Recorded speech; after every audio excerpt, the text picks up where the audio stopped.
My name is Noreen Akhtar from Ikra Public School News Reporter. Sir আমি কি আপনাকে কিছু কোশ্চেন করতে পারি? ডেফিনেটলি করতে পারো। করো বাবু। এই ক্যাম্প কেন করা হয়েছে? এই ক্যাম্প কেন করা হচ্ছে? এই আনসার তুমি আমাকে বলো তো দেখি কেন করা হচ্ছে? কারণ বিকজ তোমার একটা অ্যাম্বিশন আছে। তোমার লাইফে অ্যাম্বিশন কি? কারণ ফ্রিতে চিকিৎসা করা হচ্ছে। ফ্রি কেন? ফ্রি জিনিসটা কেন? গরিবদের জন্য, যাতে গরিবদের জন্য।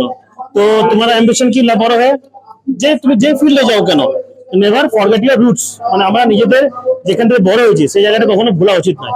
তো যেখান থেকে এসেছি আমরা কিসের জাতীয় মিটবো, আমরা সে মাটি থেকে মিশবো। তো মাটি থেকে উঠেছি, মাটি থেকে মিশবো। তো কখনো আমাদেরকে এত নিচে থেকে উপরে ভাবা যায় না, যাদের নিচে যারা আছেন তাদের দেখভাল করার দায়িত্ব কিন্তু আমাদের, তোমাদের যারা হবো আমরা এগোবো আগামী দিনে সবারই। তো ওর জন্য এনাদের সবারই কথা ভেবে ক্যাম্পটা করা হয়েছে। যারা অনেকে থাকে বাবু, যারা যারা দূর দূরান্ত, একদম প্রত্যন্ত গ্রাম, প্রত্যন্ত মানে বুঝো তো, একদম পিছনে পড়া গ্রাম আর পিছনে পড়া এলাকা যেখানে চিকিৎসার আমাদের অনেক ফেসিলিটি থাকে না, সেসব জায়গায় লোকরা চিকিৎসা পায়, তার জন্য এই ক্যাম্পটা অর্গানাইজ করা হয়েছে। স্যার কতদিন পর পর চোখ পরীক্ষা করা দরকার?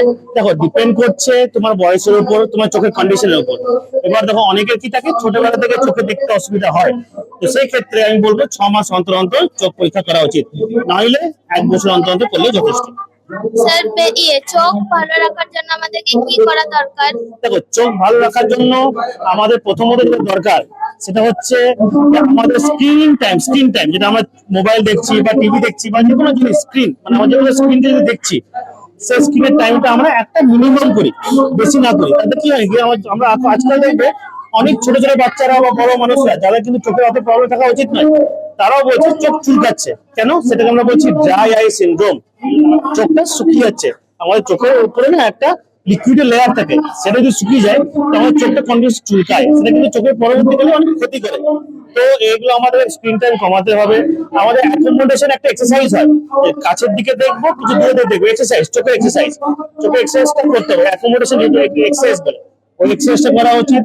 ভালো শাকসবজি খাওয়া উচিত, গ্রিন লিফি ভেজিটেবলস খাওয়া উচিত, ভালো মতো থাকা উচিত। আর কোনো রকম অসুবিধা হলে এইদিক ওইদিকে ড্রপ না লাগিয়ে চোখে ডাক্তারে যাওয়া উচিত। টিভি বা ফোন দেখলে কি চোখ খারাপ হয়? হ্যাঁ, ওটা যে বললাম